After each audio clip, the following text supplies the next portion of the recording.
جب زکوٰۃ کا حکم نازل ہوا تو اس نے حضرت موسیٰ علیہ السلام کے روبرو یہ عہد کیا کہ وہ اپنے تمام مالوں میں سے ہزاروں زکوٰۃ نکالے گا، مگر جب اس نے مالوں کا حساب کتاب لگایا تو ایک بہت بڑی رقم زکوٰۃ کی نکلی۔ بسم اللہ الرحمن الرحیم۔ السلام علیکم ورحمۃ اللہ وبرکاتہ۔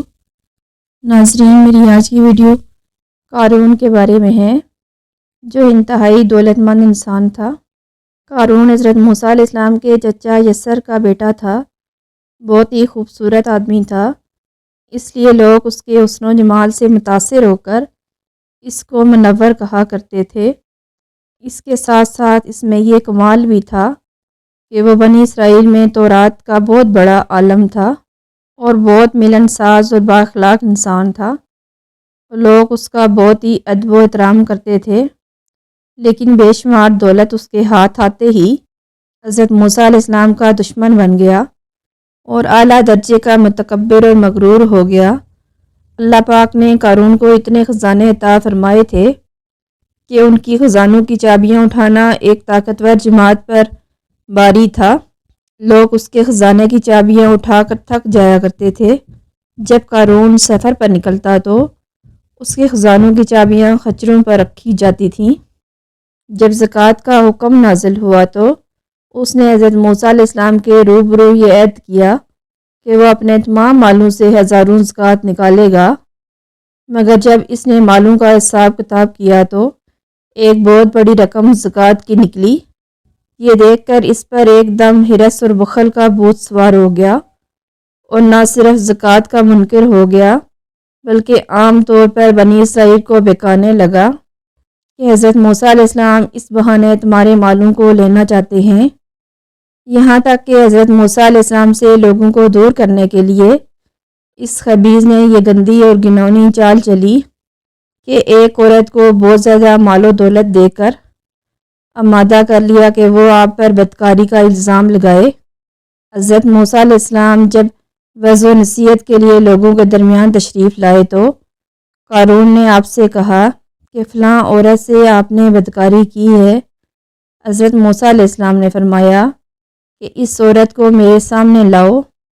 چنانچہ وہ عورت بلائی گئی تو حضرت موسیٰ علیہ السلام نے فرمایا، ہے عورت، اس اللہ کی قسم جس نے بنی اسرائیل کے لیے دریا کو پھاڑ دیا اور عافیت و سلامتی کے ساتھ دریا کے پار کر کے فرعون سے نجات دی، سچ سچ کہہ دے کہ واقعہ کیا ہے۔ حضرت موسیٰ علیہ السلام کے جلال سے عورت سہم کر کانپنے لگی اور اس نے مجمع عام میں صاف صاف کہہ دیا، یہ ہے اللہ تعالیٰ کے نبی علیہ السلام، مجھ پر قارون نے کثیر دولت دے کر آپ علیہ السلام پر بہتان لگانے کے لیے آمادہ کیا ہے۔ اس وقت حضرت موسیٰ علیہ السلام ابدیدہ ہو کر سجدہ شکر میں گر پڑے اور بحالت سجدہ آپ علیہ السلام نے یہ دعا مانگی کہ یا اللہ، قارون پر اپنا قہر و غضب نازل فرما دے۔ پھر آپ علیہ السلام نے لوگوں سے فرمایا کہ جو قارون کا ساتھی ہو وہ قارون کے ساتھ ٹھہرا رہے اور جو میرا ساتھی ہو وہ قارون سے جدا ہو جائے۔ چنانچہ دو خبیثوں کے سوا تمام بنی اسرائیل قارون سے الگ ہو گئے۔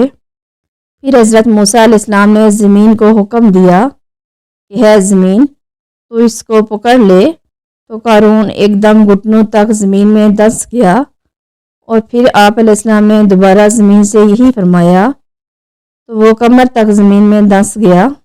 حضرت موسیٰ علیہ السلام نے قارون کو جو نصیحت فرمائی تھی وہ یہ ہے جس کو قرآن مجید نے بھی بیان فرمایا ہے۔ اس خیر خواہی والی نصیحت کو سن کر قارون حضرت موسیٰ علیہ السلام کا دشمن ہو گیا۔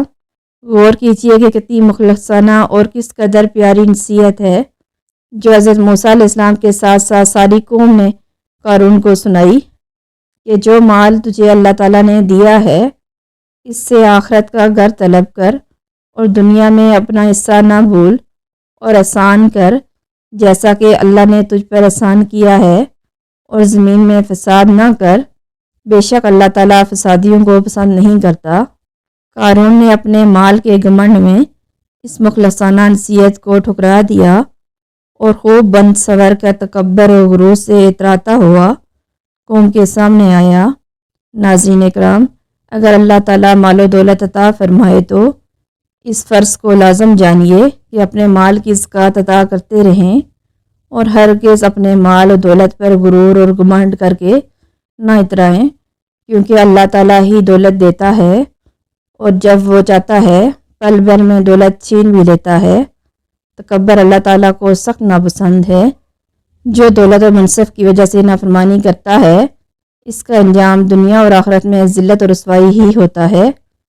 ناظرین اکرام، اگر ویڈیو اچھی لگی تو چینل کو سبسکرائب کریں اور ساتھ ہی دیے گئے بیل آئیکن کو آن کریں تاکہ مزید میری اس طرح کی ویڈیوز آپ تک پہنچتی رہیں۔